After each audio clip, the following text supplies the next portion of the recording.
ശാസ്ത്രീയമായ ചികിത്സ എന്താണ്? ഈ പെയിൻ കില്ലർ കഴിച്ച് കരളും കിഡ്നിയും കളയണമെന്ന് നിങ്ങൾക്ക് നിർബന്ധമുണ്ടോ? അതാണോ ശാസ്ത്രം? എന്നാലേ ശാസ്ത്രമാവുള്ളൂ. നിങ്ങളൊരു 2-3 ദിവസം പഴം മാത്രം കഴിക്കുക. ഒറ്റ ദിവസം നിങ്ങൾ ഫ്രൂട്ട് ഡയറ്റ് എടുത്താൽ, കരിക്കും വെള്ളത്തിൽ ഉപവസിച്ചാൽ, നിങ്ങളുടെ വലിയ വേദനകൾ പോലും തീരെ കുറയും, അല്ലെങ്കിൽ പൂർണ്ണമായിട്ടും മാറും. ഇത് ശാസ്ത്രമല്ലേ? പിന്നെ ഈ പ്രകൃതി ചികിത്സ, പരമ്പരാഗത ചികിത്സ എന്ന് പറഞ്ഞാൽ ശാസ്ത്രീയമല്ല എന്ന് പറയാൻ കാരണം ചിലർ മൂത്രം കുടിപ്പിക്കും. മൂത്രം കുടിപ്പിക്കുന്ന ചികിത്സയൊക്കെ പ്രാകൃതമല്ലേ? അതിനെ ശാസ്ത്രമായി ഒന്ന് പറയാൻ പറ്റുമോ? പുച്ഛമാണ്, പരമപുച്ഛമാണ്. മൂത്രം കുടിക്കുന്ന ആളുകളെ പരമപുച്ഛമാണ്. അത് വൃത്തികേടാണ്. മൂത്രം കുടിപ്പിക്കുക. ഫെർട്ടിനോം, നോവാരൽ എന്ന് പറഞ്ഞ് ചില മരുന്നുകളുണ്ട്, ഗുളികകളുണ്ട്. യൂറിനൈസ് എന്ന് പറഞ്ഞൊരു മരുന്നുണ്ട്. ഈ മരുന്ന് എന്താണ് അതിലെ ഇൻഗ്രീഡിയൻ്റ് എന്ന് നോക്കിയാൽ നിങ്ങൾക്ക് കാണാൻ സാധിക്കും, മൂത്രമാണ്. ശാസ്ത്രീയമായ അലോപ്പതി ഗുളികകളിൽ ആ ഗുളിക ഉണ്ടാക്കിയിട്ടുള്ളത് മൂത്രത്തിൽ നിന്നാണെന്ന്. ആരുടെ മൂത്രം? കഴിക്കണവന്റെ മൂത്രമല്ല, നാട്ടാരുടെ മൂത്രത്തിൽ നിന്നുണ്ടാക്കിയ മരുന്ന് കഴിക്കണം. നാട്ടാരുടെ മൂത്രം ഗുളികയായിട്ട് കഴിക്കുമ്പോൾ ശാസ്ത്രീയം. നിങ്ങൾ നിങ്ങളുടെ മൂത്രം എടുത്ത് കുടിച്ചാൽ മനുഷ്യമൂത്രത്തിൽ നിന്ന് ഇംഗ്ലീഷ് മരുന്നുണ്ടാക്കുന്നു. ആ മരുന്ന് കൊടുക്കുന്ന ഡോക്ടറാണ്, നാട്ടാരുടെ മൂത്രം ഗുളികയാക്കി നമ്മളെ കൊണ്ട് തീറ്റിക്കുന്ന ഡോക്ടറാണ് സ്വന്തം മൂത്രം കുടിക്കുന്നവനെ 10 പൈസയുടെ ഗുണമില്ലാണ്ടാണ് അവന് ചെയ്യണത്. അതുകൊണ്ടാണ് ഡോക്ടർക്ക് 10 പൈസ കിട്ടുന്ന രീതിയിലാണെങ്കിൽ, മരുന്ന് കമ്പനിക്ക് 10 രൂപ കിട്ടുന്ന രീതിയിലാണെങ്കിൽ ശാസ്ത്രീയം. അല്ലാത്ത രീതിയിലുള്ളതെല്ലാം പ്രാകൃതമാണ്. പ്രിയപ്പെട്ട സുഹൃത്തുക്കളെ, നല്ല ഭക്ഷണം കഴിച്ചുകൊണ്ടിരുന്നാൽ പോരെ ഈ നാട്ടുകാരുടെ മലം തിന്നാനും മൂത്രം കുടിക്കാനും ഈ കെമിക്കൽ വാരിയിടാനും പോകണോ? ശാസ്ത്രീയമാണെന്നാണ് പറയണത്. പണത്തിൻ്റെ കച്ചവടത്തിൻ്റെ ശാസ്ത്രമാണ്. ഈ ഗുളിക എന്ന് പറഞ്ഞ് കാണുന്ന സാധനം എന്താണ്? അത് ഭയങ്കര സായിപ്പിന്റെ ഭംഗിയുള്ള വെളുത്ത ഗുളികകൾ, മഞ്ഞ ഗുളിക, ചുമന്ന ഗുളിക, ബ്രൗൺ ഗുളിക, വട്ടത്തിലുള്ള വട്ടുപിടിപ്പിക്കുന്ന ഗുളിക, പിന്നെ കോലം ഗുളിക, ഉരുണ്ട മൂലയുള്ളത്, കോർണർ സ്ക്വയറായിട്ടുള്ള മൂലയുള്ള, എന്തെല്ലാം തരത്തിലാണ് R&D മരുന്നിൻ്റെ നടക്കുന്നത്. അത് മരുന്നൊന്നുമല്ല, അതിൻ്റെ ഉള്ളിൽ ചേർത്തിരിക്കുന്ന കെമിക്കലാണ് മരുന്ന്. നിങ്ങളുടെ കയ്യിലേക്ക് വീഴുന്നത് ഫില്ലർ മെറ്റീരിയൽ. ആ കളറ് കെമിക്കൽ കളറാണ്. ഈ ഗുളികൻ്റെ മുഴുവനും, ഇപ്പം നമ്മുടെ നാട്ടിൽ മുഴുവൻ ഗുളിക കാലം പിടിച്ചവരാണ്. ഈ ഗുളിക എന്ന് പറഞ്ഞ് കാണുന്ന നിറം അത് മരുന്നല്ല, അത് കണ്ണിനെ അട്രാക്റ്റ് ചെയ്യാൻ, നമ്മുടെ കമ്പനിയുടെ മരുന്നിനോടൊരു താല്പര്യം വരുത്താൻ വേണ്ടി ചേർത്തിരിക്കുന്ന കളറാണ്. അത് കാരമൽ കളർ, പെട്രോളിയം ബേസ്ഡാണ്, കരളിന് ക്യാൻസർ ഉണ്ടാക്കുന്നതാണ്.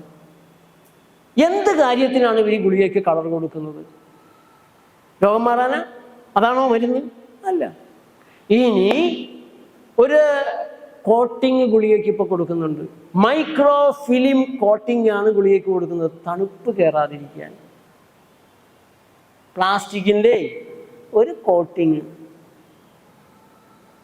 മറ്റേ നമ്മുടെ ക്യാപ്സ്യൂൾ ഉണ്ടല്ലോ, നമ്മളിവിടെ കേരളത്തിൽ ഇടക്ക് കേൾക്കുന്ന ക്യാപ്സ്യൂളല്ല, ഗുളികയായിട്ട് മരുന്നായിട്ട് കൊടുക്കുന്ന ക്യാപ്സ്യൂൾ ഉണ്ടല്ലോ. ആ ക്യാപ്സ്യൂളിൻ്റെ shell gelatin, plastic, plant cellulose, അങ്ങനെ 3-4 തരം സാധനങ്ങളുണ്ട്. പ്ലാസ്റ്റിക്. സ്വാമി അഗ്നിവേശ് ഞാൻ പറയുന്നത് കേട്ട് മരുന്നൊക്കെ പതുക്കെ അവസാന ഘട്ടങ്ങളിലാണ് നിർത്തി. അപ്പോൾ ഒരു സപ്ലിമെൻ്റാണ്, ഇതെനിക്ക് കഴിക്കാവോ എന്ന് ചോദിച്ചു.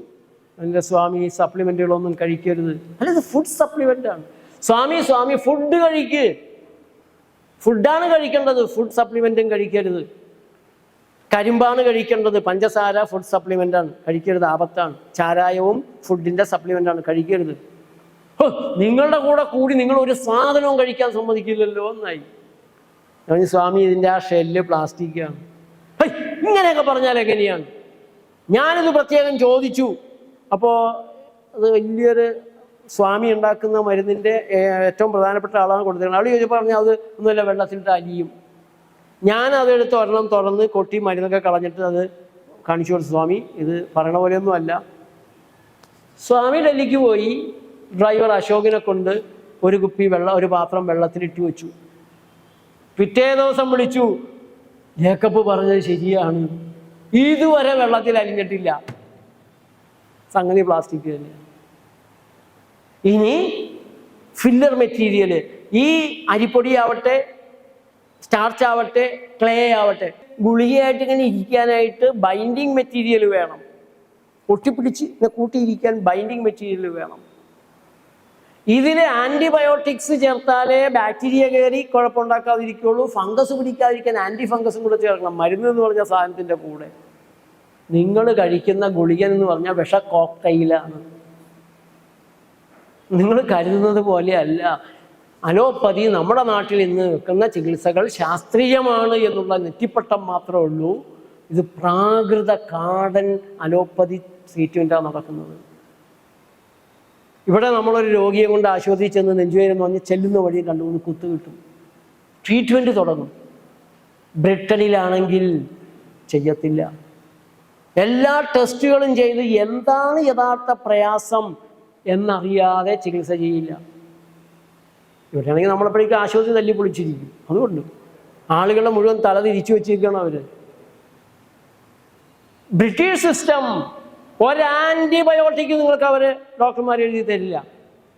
കാല് പിടിച്ച് കരഞ്ഞിട്ട് പോലും ഒരു ആൻറ്റിബയോട്ടിക് എഴുതി തന്നില്ല സാറേ എന്നൊരു പേഷ്യൻ്റ് പറഞ്ഞിട്ടുണ്ട്. കൊച്ചിന് പനിയാണ്.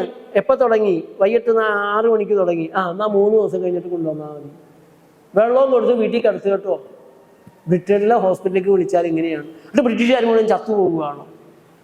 ഒരു സ്പെഷ്യലിസ്റ്റ് ഡോക്ടറെ കാണണമെങ്കിൽ, കാർഡിയോളജിസ്റ്റിനെ കാണണമെങ്കിൽ 1 മാസം കഴിഞ്ഞും 2 മാസം കഴിഞ്ഞാണ് അപ്പോയിൻമെൻറ്റ് കിട്ടുക. എന്നിട്ട് ബ്രിട്ടീഷുകാർ മുഴുവൻ ചത്തുപോകുകയാണോ? ഇവിടെ അമേരിക്കൻ മോഡല് രോഗം കൊണ്ട് ലാഭമുണ്ടാക്കാൻ, രോഗിയെ കൊണ്ട് കൂടുതൽ മരുന്നുകൾ കഴിപ്പിക്കാൻ 22 ലക്ഷം പേരാണ് ഒരു കൊല്ലം അമേരിക്കയിൽ മരുന്ന് കൊണ്ട് രോഗികളാകുന്നത്. 30 കൊല്ലമായി തുടരുന്നതാണ്. 22 ലക്ഷം പേര് ചികിത്സ കാരണം രോഗികളാകുന്നു. അതിൽ 2,20,000 പേര് മരുന്നിൻ്റെ കുഴപ്പം കൊണ്ട് ചത്തുപോകുന്നു, ചികിത്സ കൊണ്ട് ചത്തുപോകുന്നു. Medical error. റിപ്പോർട്ട് വന്നു, ഭൂകമ്പമായി. ഡോക്ടർമാരൊക്കെ പ്രതിഷേധമായിട്ട് രംഗത്തിറങ്ങി. പക്ഷെ റിപ്പോർട്ട് വന്നത് എവിടെയാണ്? അമേരിക്കൻ മെഡിക്കൽ അസോസിയേഷൻ്റെ മുഖപത്രമായ ജാമയിലാണ്. Journal of American medical association. എഴുതിയതാരാണ്? റിസർച്ച് മുഴുവൻ ചെയ്ത് ഡോക്ടർ ബാർബര സ്റ്റാർഫീൽഡ്. 2000 ജൂലൈയിലുള്ള ജാമയിലാണ് ഈ ലേഖനം വരുന്നത്. പ്രതിഷേധം കൂടിയപ്പോൾ ഡോക്ടർ ബാർബര സ്റ്റാർഫീൽഡ് പറഞ്ഞു, സംശയമുള്ള ഒരു കേസും ഞങ്ങളുടെ പഠനത്തിൽ കൂട്ടിയിട്ടില്ല. സംശയമുള്ള കൂടെ കൂടുകയാണെങ്കിൽ എവിടെ വരും?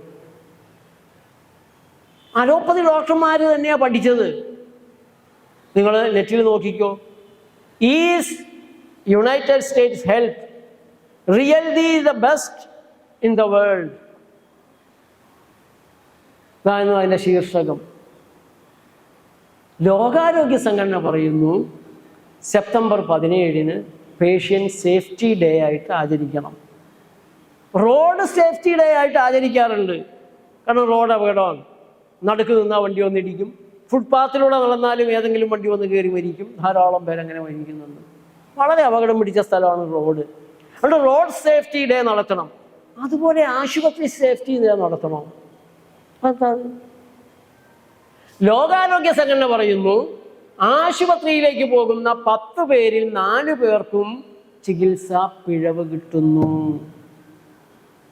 ഇന്ത്യയെപ്പോലുള്ള രാജ്യങ്ങളിൽ ഇതിനേക്കാളും വളരെ കൂടുതലാകും. ലോകാരോഗ്യ സംഘടനയുടെ റിപ്പോർട്ടാണ്. ആശുപത്രിയിലേക്ക് പോകുന്ന 10 പേരിൽ 4 പേർക്കും ഏഷ്യൻ രാജ്യങ്ങളിൽ, ആഫ്രിക്കൻ രാജ്യങ്ങളിൽ ചികിത്സാ പിഴവാണ് കിട്ടുന്നത്. ലോകത്തൊരു കൊല്ലം 1340 ലക്ഷം പേർക്കാണ് ചികിത്സാ പിഴവ് കിട്ടുന്നത്. 1340 ലക്ഷം പേർക്ക്. അതിൽ 26 ലക്ഷം പേർ ചികിത്സാ കുഴപ്പം കൊണ്ട് ചത്തുപോകുന്നു. മരിക്കേണ്ടവരല്ല, ചികിത്സാ പിഴവ് കൊണ്ട് മരിച്ചു പോകുന്നു. മരുന്നിൻ്റെ കുഴപ്പം കൊണ്ട്, മരുന്ന് മാറിക്കൊടുത്തത് കൊണ്ട്, ഓവർഡോസ് കൊടുത്തത് കൊണ്ട്. അങ്ങനെയൊക്കെ തെറ്റി. ലാബ് ടെസ്റ്റ് തെറ്റിപ്പോയത് കൊണ്ട് 26 ലക്ഷം പേരാണ് ഒരു കൊല്ലം മരിക്കുന്നത്. കുറേ നുണ പോലും ഒരു കൊല്ലം 26 ലക്ഷം പേരെ കൊന്നില്ല കേട്ടോ. അതുകൊണ്ട് ശാസ്ത്രീയമാണ് അലോപ്പതി എന്ന് പറയുന്നത്, ശുദ്ധ അസംബന്ധമാണ്, അബദ്ധമാണ്. അത് അപകട ശാസ്ത്രമാണ്, കച്ചവട ശാസ്ത്രമാണ്.